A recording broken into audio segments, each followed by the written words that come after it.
In this episode, I'm going to show you how to change color film for black and white film mid-roll. Stay tuned. So first of all, let's take a look at how to put a roll of film in to get an extra couple of frames out of your roll. So if you've got a 24 or a 36 exposure, you can usually get 1 or 2 extra frames from your roll by loading it efficiently.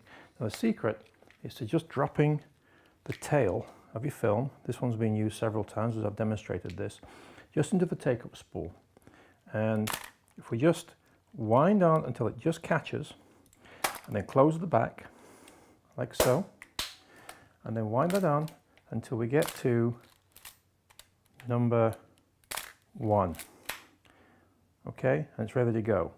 And you can always tell that you're loading film because this little wheel here, your rewind lever, you'll see that moving as you wind the next frame on, so you know it's actually caught. Now the next thing to do is always take this and back wind it very slowly and take up the tension. That takes up the slack of the film, allows it to lay flat across the film plane. Now let's take a few shots. So we're on 8. Now I'm going to decide that I want to switch this film out for another film. So let's go ahead and set the rewind.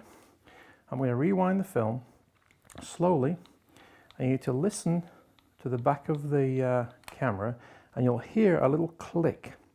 That little click, when you open the film, represents the tail just coming out of the take-up spool. So we're going to take this out, and you make a note on this piece of film about what frame you were on when you took the roll out. So let's put that original film back in the camera, so the one that's got the 8 frames on. Now as you can see, mine's a little bit chewed up because I have been doing this a few times to demonstrate it. So we're going to put it back in the camera. We're going to do what we did before by putting the tail of the film just inside the take-up spool. Come on. Get there. Okay.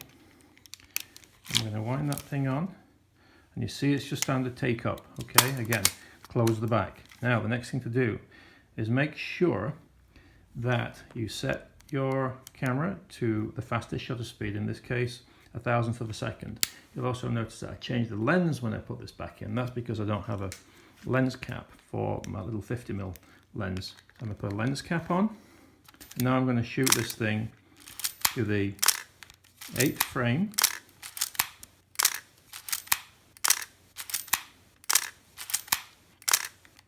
Okay.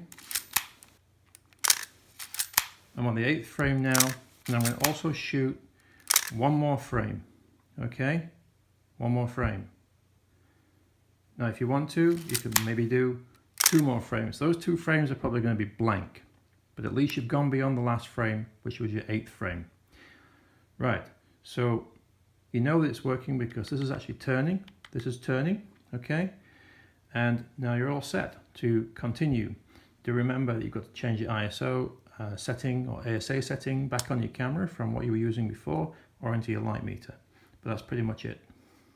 So I hope you found that useful. If you did, give me a thumbs up, and if you'd like to, subscribe to the channel. I'd love to have you along for the ride. In the next episode, I'm going to be doing a scanning technique called the inversion method. So that's where we take color negative film, scan it as a positive, and then we do the inversion on the curve and get some very, very accurate color control. So I look forward to seeing you then. Take care.